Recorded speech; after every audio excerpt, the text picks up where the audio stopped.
Mo Howard, from the Three Stooges. Uh-huh. I think this was I didn't know he had a last name. Danielle, of course they had last name. They were people. I know, but it never occurred to me to ask what they were.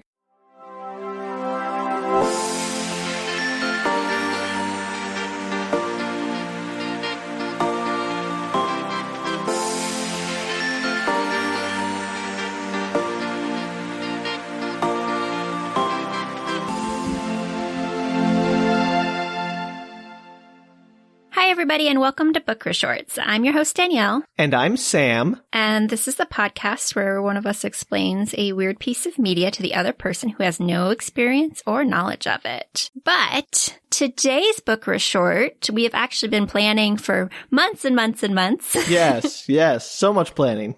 Well, that we thought of it months ago. Sure. And we've been waiting because we are playing a little game, so to speak. I don't know what to call this. A memory game? A memory game where one of us picks one of our old sources of media and the other person has to recap it. And boy, this is going to be difficult. It's been a long time. This is about our 6-month mark. So pretty some close. Of these are pretty old. Yeah. And so I have the honor of picking for Sam today. Yay! So I get to pick one of our old pieces of media, and he gets to try and remember any of it whatsoever.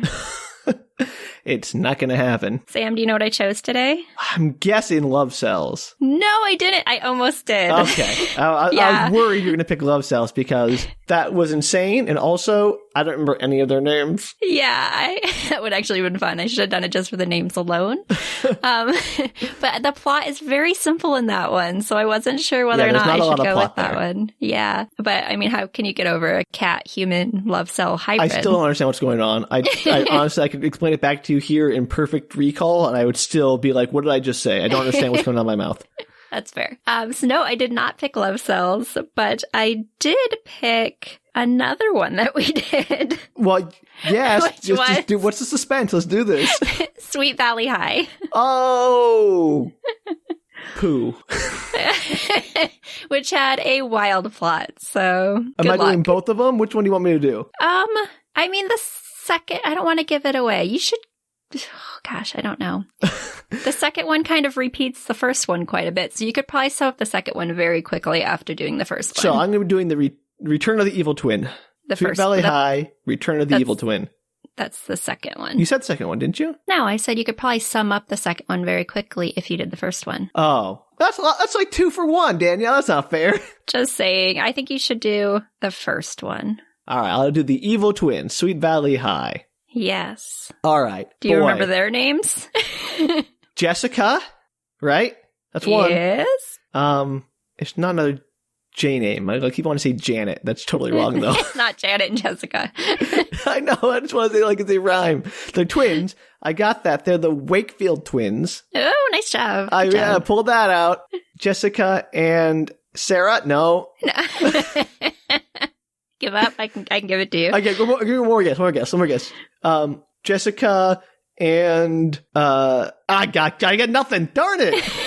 It's Elizabeth. Elizabeth. Oh, she's the boring one. We don't care about her though. Oh, Elizabeth. That's sad.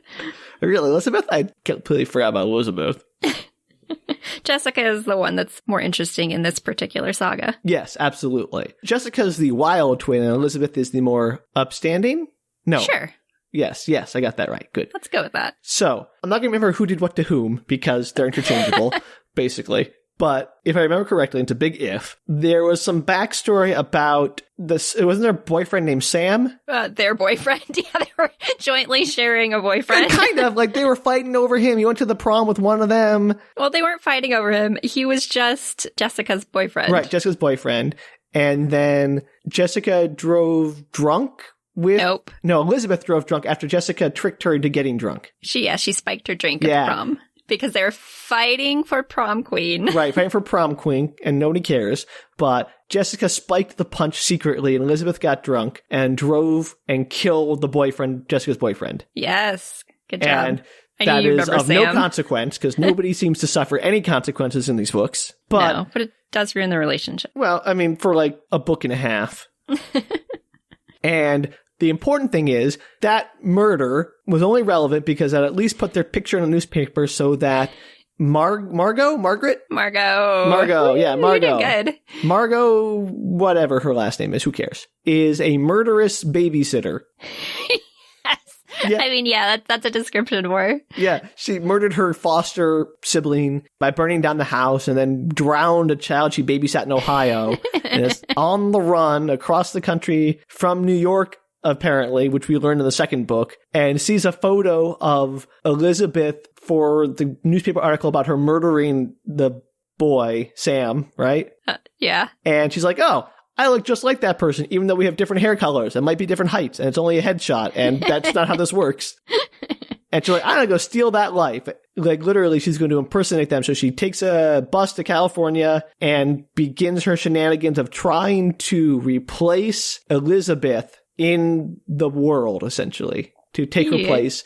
And she murders some other people. All right. That's the plot right there. I mean, okay, so she gets there. The sisters are fighting, yada, yada, yada. I don't remember exactly what the impetus for a lot of this is because, again, who cares? But it's just that Jessica is upset that Sam died. Well, no, not that. I got that. I don't remember how, like, Margo actually first starts interacting with them. She buys a blonde wig, and she, like... Oh, she takes over... I think she takes over, like, a catering position? Yeah, she goes to a caterer. She kills a caterer. Yeah, kills a caterer. I told you there's more murder. I got that. She kills a caterer. She takes her position, and she gets to know Elizabeth, and she starts impersonating them. At one point, she, like, goes to the mall with Elizabeth's boyfriend. No, she goes to the mall with Jessica. As Jessica. She pretends to be Jessica at one point. Goes to the mall with Jessica's friends. Mm-hmm. To like get a bunch of information. Movies or something? She does. She goes with Todd. That's, Elizabeth's boyfriend. I know there was another boyfriend who was bland in this. She goes to the movies and as Elizabeth. And she's super horned up. She's all over Todd. And Todd is not into it. No, he thinks that she's Jessica. Oh, she thinks she's Jessica. And he's like, I'm still kind of into it, which is not okay. And this is in the second book, but it's probably the only thing I really remember from the second book because it's so crazy is that Todd in the second book, after he gets into a car accident, is like, Jessica's pretty hot. Like, she's pretty attractive. And I'm like, well, she's the same as the person you're dating. So duh, like she's an identical twin. So obviously if she's attracted to the sister, you'll be attracted to the other sister. Like Todd's an idiot. Yeah, at least physically. So, okay, so she's in the movie, she does some impersonation, shenanigans occur, she goes to the school at one point and is like, oh, I'm going to leave them a note that says Bloody Christmas or whatever, when it's a really bad, like she wasted an opportunity of writing a dumb note when she could have written a better note that was full of puns. No, do you remember what it said? I'm going to stab you, have a good Christmas. No. That's basically it. No, there were a couple of them. One of them said Happy Horror Days. Oh, right. Yeah, no, that's terrible. And then the other one said something like Wreck the halls with bloody bodies, I think. No. It's wreck the halls with your bloody with bowels. Ew. Bowels, because obviously bowels. All right, she really... She could have done better. I expected better of Margo, the murderer. So you've had like 4 months to figure this out, and you still can't think of a better one than bloody bodies? Yeah, Danielle, I've been spending the last 4 months thinking of nothing but bad puns that Margo could have used. No, I've been thinking about other things, Danielle, please. This has been the furthest thing from my mind since we finished the episode. I have not given it a single thought since then. That's why I picked it.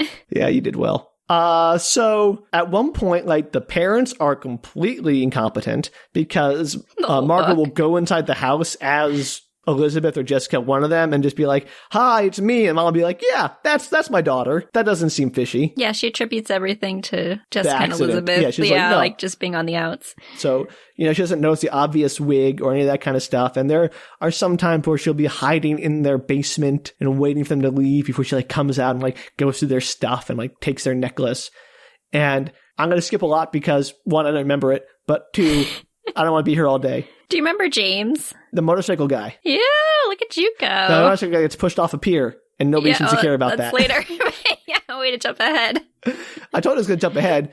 James is the brother of the boy she drowned in Ohio. No, that's Josh. What? They're the same person, aren't they? No, because James is the dirt biker that is hired by Margo to trick Jessica. And they like fall in love while he's trying to be all sneaky. Right. So he starts dating Jessica.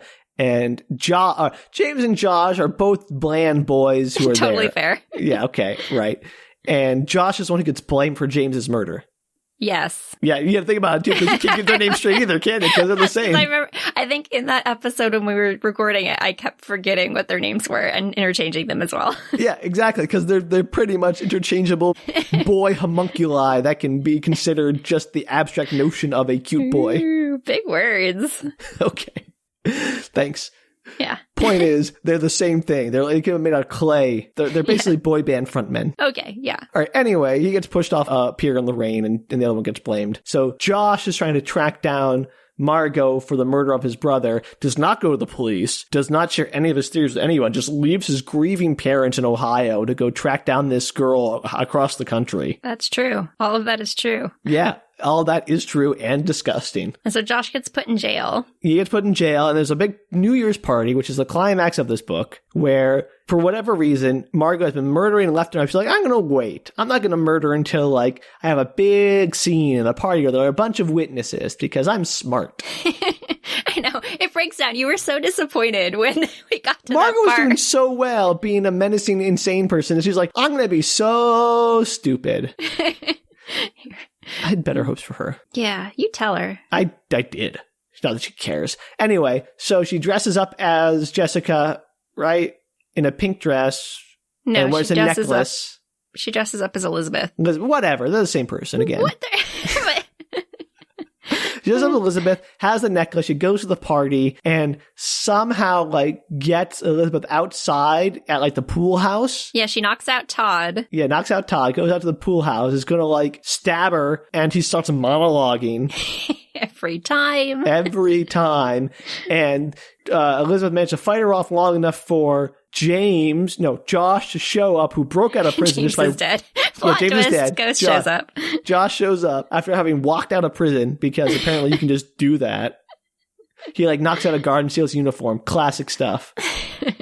Small town prison. Yeah.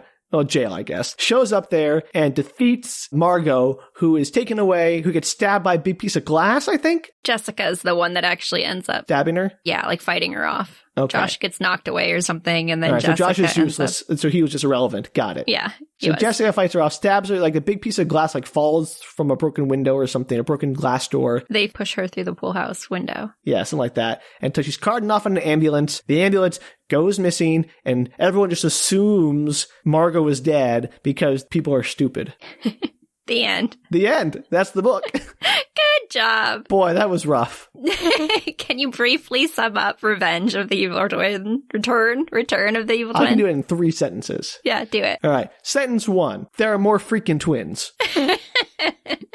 Endless streams, factories full of them. So, sentence 2 is going to elaborate a little bit on that, where Margo's long-lost estranged twin decides to join her on her murderous escapades because Margo's obviously still alive, and they both want to replace the twins now and take their place, and they start having some infighting about who's going to replace whom, and they're eventually on the outs. And the last sentence is, after having one of the twins, Jessica maybe, I don't know, chained up in a boiler room of the school, they don't kill her, and Elizabeth shows up, and she's like, I don't know which twin to shoot, because obviously I shouldn't shoot the one that isn't tied up and isn't asking for help. And then they get shot or something. Who cares? It's the end. 3 sentences.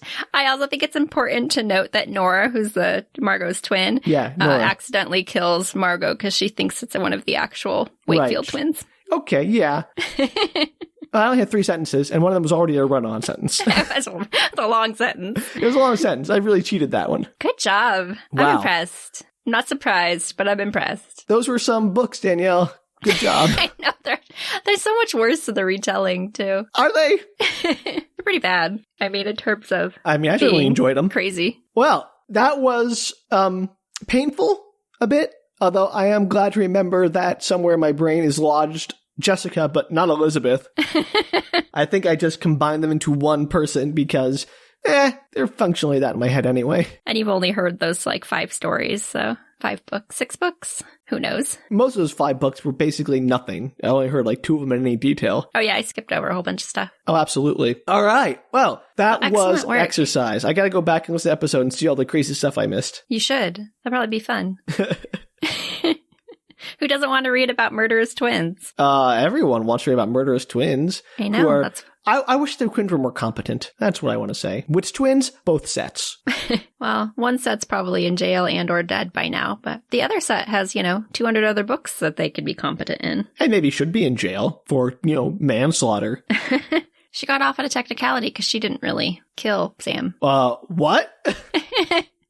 Remember, it was like the court case. Like some other person T-boned them or whatever. But that's not how it works. No, it's not how it works because she was still driving intoxicated by her sisters. Both of them are drugs. So guilty of something. I don't know the law. I'm no lawyer, but guilty. And Jessica gets she doesn't even get legally involved in it. Nobody knows but Elizabeth that she got drugged by Jessica. Yeah, I know. The twins have a charmed life. I don't blame Margo and Nora for wanting to supplant them. They are the epitome of the rich brats who always seem to work out everything for themselves. They need therapy, too. They'd probably be better if they had therapy. Well, their parents are absent and incompetent, too, so yes.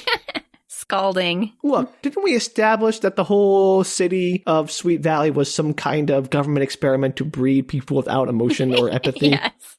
And there's twins were part of the breeding program or something?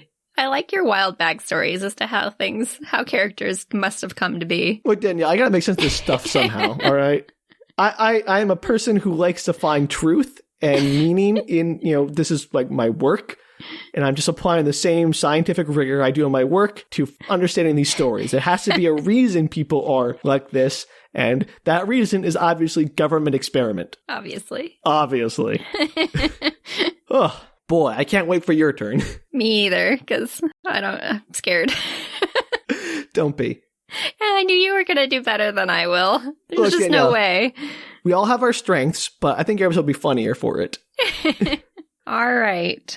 Well, if any of our listeners have any comments or questions, or those, let me ask our listeners.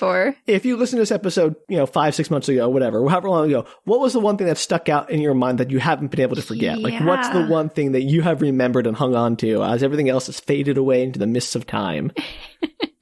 Is it Nora? Is it Margo? Is it Nora and Margo? Is it just one name that you have in your head? Like, Jessica? I know that name, but why do I know that name? Anyway, write in. Tell us about it. You can find our website, bookretorts.com. Or you can tweet at us or Instagram us or Facebook us at Book Retorts. And until next time, bye! Take care, everybody.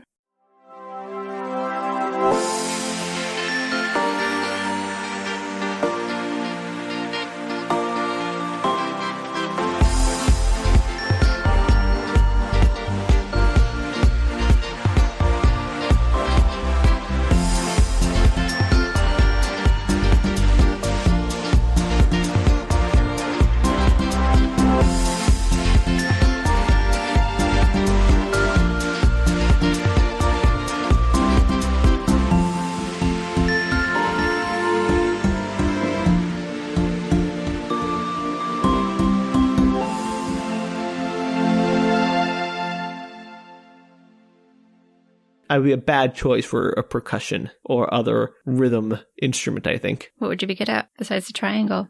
Well, potentially. Well, the triangle is a rhythm instrument, so not great. What about the cymbals, the ones that you bang together that you only have to do periodically? Depends on how crucial the timing is. They're usually crucial. Well, then I would not rely on me, Danielle.